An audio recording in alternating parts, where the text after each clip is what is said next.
On a beaucoup analysé le succès d'Emmanuel Macron comme l'émanation électorale d'un bloc bourgeois, c'est-à-dire d'une alliance des électeurs de centre-gauche, de centre-droit, des retraités, des catégories supérieures, diplômés. Et on a l'impression que ce neutre dont tu parles très bien, en fait, il est vraiment efficace pour certains segments de la population. C'est un récit aussi de candidats qui parle à une partie de la population, mais qui en laisse quand même une autre frange importante dans l'ombre. Alors, est-ce que selon toi, il y a une marque qui pourrait émerger plus en phase et plus en lien avec les catégories populaires? On l'a un petit peu abordé avec les questions des gilets jaunes, ou est-ce que ça veut dire que cette logique de marque, c'est une logique peut-être plus bourgeoise et qu'un candidat un petit peu plus rugueux, un peu plus à l'ancienne, ce serait incapable de se constituer comme marque? La question est très intéressante parce qu'elle pointe en fait en creux l'angle mort du bouquin, qui est en fait celui de la réception du message.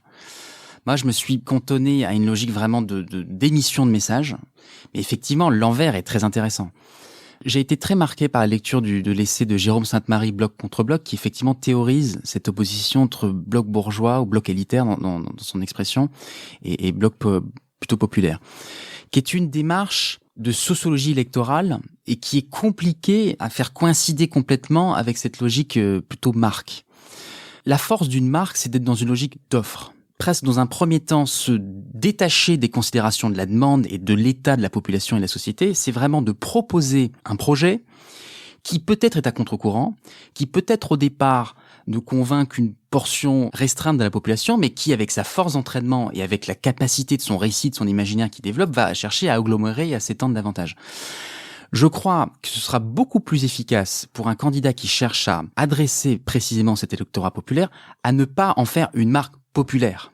On les connaît, les marques populaires, et d'ailleurs, vous faisiez référence tout à l'heure à cet ouvrage d'Alice Pfeffer, Le goût du moche. Wigo, les Crocs, on le voit bien, sont positionnés même d'un point de vue esthétique à tout un imaginaire dit populaire, avec des couleurs criardes, etc. Bon, je crois que d'un point de vue politique, la segmentation n'est pas aussi évidente du tout.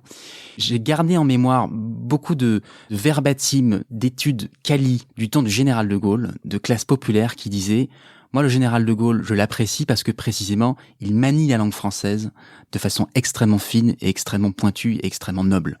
Mélenchon portait ça. Je me rappelle cette campagne en 2012 et encore plus encore en 2017 où il disait il faut parler avec noblesse aux petites gens. Et je crois qu'une marque populaire a un risque énorme qui est précisément de vouloir s'adapter au code supposé d'un électorat populaire alors que fondamentalement, je pense qu'ils aspirent à beaucoup mieux. Et je rappelle d'ailleurs que le képi qui figure sur la couverture de ton livre est évidemment une référence à celui du général